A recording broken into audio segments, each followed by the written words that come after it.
एक ही परिस्थिति है धुंधकारी की कि बस वो कुछ अच्छा नहीं सोच रहा, गिर गया अपने आप से, और अपने आप से ऐसे गिरा है कि अब उसे उठाएगा कौन। ये जीवन की सबसे बुरी स्थिति होती है भगवान। हाँ महाराज, हे भक्तजनों, हमें अपनी नजरों से कभी नहीं गिरना है। अपने कर्म से जिस दिन हम गिर गए, हम हर प्रकार से खत्म हो जाते हैं। गलतियां सबसे हो जाती है, भारी से भारी हो जाती है, बड़ी से बड़ी हो जाती है, पर सुधर कर अपनी गलतियों को के ऊपर पर्दा डालकर अपनी गलतियों का अपनी आत्मा से प्रायश्चित कर कर जो आगे बढ़ जाता है वो महान हो जाता है, और बाकी गलतियों पर जो अटक जाता है वो खत्म हो जाता है। इसलिए गलती चाहे लाख हो मुझसे, हे प्रभु मेरा मुकद्दर तेरे हाथ में है, भला तू मेरे साथ है तो चिंता की क्या बात है, रक्षा तुझे करनी है दीनानाथ। करुणा निधान करुणा करो, भक्त वत्सल करुणा करो, कृपा करो। आज धुंधकारी के उल्टे सीधे कामों के कारण से सब दुखी हो गए, माता कुएं में कूद गई और अपने प्राणों का त्याग कर दिया। प्राण मैया के छूट गए। आत्मदेव दुखी होकर अपने पुत्र गोकर्ण के पास आया, बड़ा महान ज्ञान दिया है। सुखदेव जी के सामने परीक्षित जी कथा को सुन रहे हैं और समझ रहे हैं भागवत जी के महात्म्य को कि कैसे भागवत है प्रेत का भी कल्याण करेगी, और इधर नारद जी सनकादि ऋषियों से कथा सुनते सुनते बड़े गदगद हो रहे हैं और यही कह रहे हैं कि उस दुष्ट ने अपनी माँ को मार दिया, उस पिता दुखी हो गया, और जो पितरों की, पूर्वजों की, संतों की, महात्माओं की, गुरुओं की बात को स्वीकार नहीं करता है उसे एक दिन अधोगति प्राप्त हो जाती है। और वही अधोगति आज महाराज प्राप्त हो गई किसको? आत्मदेव नामक ब्राह्मण को। दुखी होकर पुत्र गोकर्ण जो कि महान ज्ञानी है, पंडित है, विद्वान हो गए महाराज, क्योंकि संत के प्रसाद से प्रकट हुए हैं। आत्मा कैसे किस स्वरूप में किस शरीर को धारण करती है, ये उस वीर्यता, ओजस्विता, वर्चस्विता का बहुत बड़ा प्रभाव होता है महाराज। आशीर्वाद से जीवन चलता है। आज संत के प्रसाद से जो प्रकट गोकर्ण है वो पिता को कहने लगे, देहस्ति मास रुधिर अभिमति तेस्तुम जाया सुतादिषु सदा ममता विमुंचय पश्यानि जगदीदं क्षण भंग निष्ठम वैराग्य राग रसिको भव भक्ति निष्ठम धर्मम भजस्व सत्यम त्यज लोक धर्मान सेवस्व साधु पुरुषाम जय काम तृष्णाम अन्य से दोष गुण चिंतन नमास मुक्तवा सेवा कथा रस मोह नित नाम विवत्वम। पिताश्री अहमता ममता नामक दो रसियां हैं, उनको काट डालिए। जितना संसार में उलझेंगे पिताजी परेशानी बनेगी। ये तो शरीर मांस का पिटारा, अंदर गंदगी गंदगी भरी है, अंदर से आप इतनी गंदगी भरी, ऊपर से कितना ही लीपा पोती कर लो पिताजी, शरीर कभी महान नहीं हो सकता है। शरीर की महानता तो केवल प्रभु का भजन करने से है, बस उसकी यही मानता है इस संसार में। आप भक्तजनों कथा को सीख लीजिए, कथा यही हमको सिखा रही है। केवल मनुष्य शरीर में आकर हम भजन करके अपने जीवन को महान कर सकते हैं, बाकी और कोई साधन नहीं संसार में कि अपने जीवन की महानता को हम सिद्ध कर सकते हैं। बड़ा सुंदर कथा है, और कथा ये कह रही है कि ये सब चीजें जैसे होने लगी है तो यहाँ पर महाराज आज गोकर्ण जी ने बड़ा सुंदर उपदेश दिया है अपने पिताजी को, और ये कहा, पिताजी फालतू की प्रपंच को छोड़कर, पछड़ों को छोड़कर, संसार को छोड़कर वन में जाइए, सदगुरु का आश्रय लीजिए, गोविंद का, भगवान का, गुरु का आश्रय लेकर भजन करके अपने जीवन को धन्य कीजिए। कथा यही हमको सिखा रही है। लगे रहिए प्रभु के लिए, और जितना लगे रहेंगे उतना महान हो जाएंगे। ये मानस का चोला हर बार नहीं मिलता, जो गिर गया डाली से वो फूल नहीं खिलता। मौका इस जीवन का उजला तन मन कर ले, एक बार भजन कर ले मुक्ति का जतन कर ले। कट जाएगी 84, मिट जाएंगे जन्म मरण, तू प्रभु सुमिरन कर ले, तू प्रभु सुमिरन कर ले तू प्रभु सुमिरन कर ले। एक बार भजन कर ले मुक्ति का जतन कर ले। हे मानस का चोला हर बार नहीं मिलता, जो गिर गया डाली से वो फूल नहीं खिलता। मोह का इस जीवन का उजला तन मन कर ले। एक बार भजन कर ले मुक्ति का जतन कर ले। कट जाएगी 84, मिट जाएंगे जन्म मरण। कट जाएगी 84, मिट जाएंगे जन्म मरण। तो प्रभु सुमिरन कर ले तू प्रभु सुमिरन कर ले। बोले भागवत भगवान की जय। नर इन कानों से सुन ऋषियों की वाणी, वाणी को सुन करके तू बन जा आत्मज्ञानी। मौका इस जीवन का उजला तन मन कर ले। एक बार भजन कर ले मुक्ति का जतन कर ले। बस प्रभु मेरे सांवरिया, मेरे करुणा निधान, मेरे कृपा निधान, हम सब पर कृपा करें। आज गोकर्ण जी ने बड़ा सुंदर उपदेश आत्मदेव ब्राह्मण जी को दिया है, अपने पिताजी को दिया। जाकर पिताश्री भजन में लगे हैं और ऐसी भक्ति अनन्य भाव से की है। महाराज अपने पुत्र को ही गुरु रूप में स्वीकार करके अपने जीवन को धन्य कर लिया और साक्षात भगवत प्राप्ति में लग गए हैं। आत्मदेव का तो निश्चित रूप से भला हो जाएगा कि जिसको जीवन में अच्छे सद्गुरु मिल जाते हैं उसका जीवन महान हो जाता है। और यहाँ पर महाराज गोकर्ण जी ने संपूर्ण तीर्थ किए हैं, गया जी भी गए, सब पिंड दान किए हैं पितरों का। सौनक जी सुना रहे हैं महाराज, सनकादि ऋषि कह रहे हैं नारद जी को कि नारद जी सारा पिंड दान पितरों का, पूर्वजों का जितना होता है सब कुछ किया है। कहाँ जाकर? गया नामक स्थान पर किया। सब तीर्थ यात्रा आपने जो की वैसे वैसे की, लेकिन कोई फायदा नहीं हुआ। हाँ, उस प्रेत का भी कल्याण नहीं हुआ कहीं पर भी। ये नहीं हो पाता है महाराज। थोड़े बहुत जो भी पूजा पाठ होता है उससे थोड़ा मलहम तो लग जाता है, लेकिन सारा आनंद और सारी शांति कभी प्राप्त नहीं होती।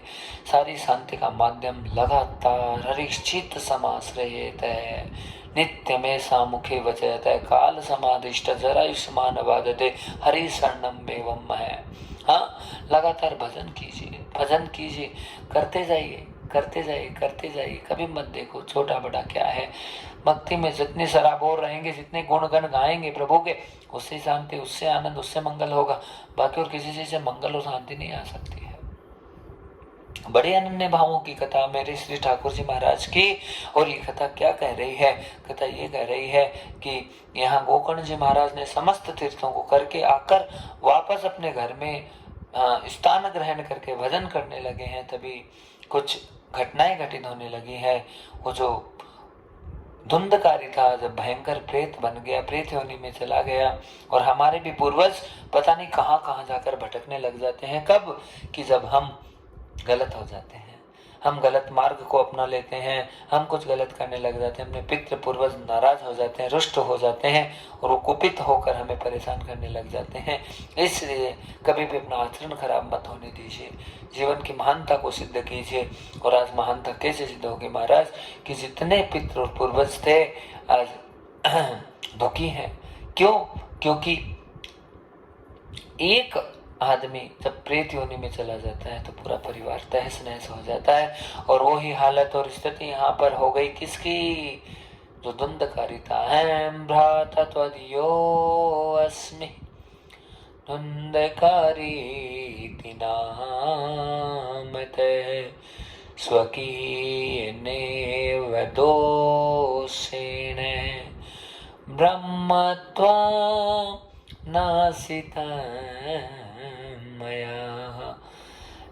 हे गोकर्ण, मैं तुम्हारा भाई धुंधकारी हूँ, प्रेत योनि में चला गया हूँ, भूत बन गया, पिशाच बन गया और बड़ा दुखी हूँ। मुझे पानी भी नसीब नहीं हो रहा है। ब्राह्मण की योनि में आने के बाद में भी मैंने कभी ढंग का कार्य नहीं किया, उचित कार्य नहीं किया, इसलिए मैं इतना बड़ा परेशानी में चला गया हूँ। अब आप मेरी रक्षा कीजिए। जब ये सुंदर भावों को व्यक्त किया है गोकर्ण के सामने, तो गोकर्ण भी टेंशन में आ गए और सोचने लगे कि मैं इन सब चीजों का उपाय कहाँ से निकालूं। तो उपाय निकालने के लिए साक्षात बृहस्पति ऋषि के पास गए और जाकर गोकर्ण जी ने अपनी सारी बातें बताई कि प्रभु ये बात है। सुखदेव जी सुना रहे हैं राजा परीक्षित जी को, और सनकादि ऋषि श्री नारद जी महाराज को संबोधित करते हुए कह रहे हैं कि हे नारद जी, और इधर सुखदेव जी कह रहे हैं राजा, जब ऐसी स्थितियां होने लगी तो बृहस्पति जी ने उनसे भी महान जो सूर्य भगवान है, जिनके उपासक हैं गोकर्ण जी, कहा अपने सूर्य भगवान को जाकर मनाओ, वो आकर कोई रास्ता दिखाएंगे। इति सूर्य वयम सर्व धर्म रूपम तु विश्रुते श्रीमद्भागवतालापे यथा धर्म चतुर्विध। धर्म, अर्थ, काम और मोक्ष चारों पुरुषार्थों को सिद्ध कराने के लिए और हर प्रकार से आनंद करने के लिए आज सूर्य भगवान ने आज्ञा दे दी है कि भागवत जी की कथा का आयोजन करो। श्रीमद् भागवतम शास्त्रम सर्वभद्रं प्रदायिका सर्वज्ञानं परिपुष्टं केवल्यमात्रं च भागवतम्। केवल और केवल भागवत जी से ही कल्याण होगा और किसी शास्त्र से नहीं होगा। इतने शुद्ध भावों को व्यक्त करने के लिए आज गोकर्ण महाराज ने सुंदर पांडाल का निर्माण करके आज जो है एक बांस को निर्मित किया है। 7 गांठ का बांस है जो हमारा शरीर ही होता है, जिसमें सारे मोह माया मद लोभ मत्सर अहंकार रूपी गांठें रहती हैं। जब हम भगवत वाणी का श्रवण करते हैं, कीर्तन करते हैं, मनन करते हैं, लगातार प्रभु वाणी को अपने जीवन में धारण करने की कोशिश करते हैं, तो हमारे जीवन की सारी गांठें टूटने लग जाती है। आज महाराज वो ही गोकर्ण जी महाराज है, प्रेत धुंधकारी की सारी गांठों को तोड़कर आज उसे देवतुल्य पुरुष के रूप में प्रकट करेंगे। कथा यही कह रही है। 7 दिनों तक बड़े भाव से कथा का श्रवण कराया गया, परिणाम सामने आया। पितवासो घनश्यामो यथा मुकुटो कुंडलान्वित है। आज साक्षात एक देवता का स्वरूप बनाकर वो धुंधकारी प्रेत है प्रकट हो गया। श्रवणम सर्वभागेन सर्वेषां दृश्यते।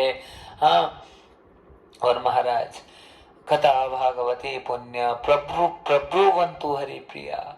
हाँ, आज जब एक ही विमान आया आकाश लोक से लेने के लिए, तो सब जो जितने श्रोता थे उन्होंने भी प्रश्न कर दिया, महाराज एक विमान क्यों?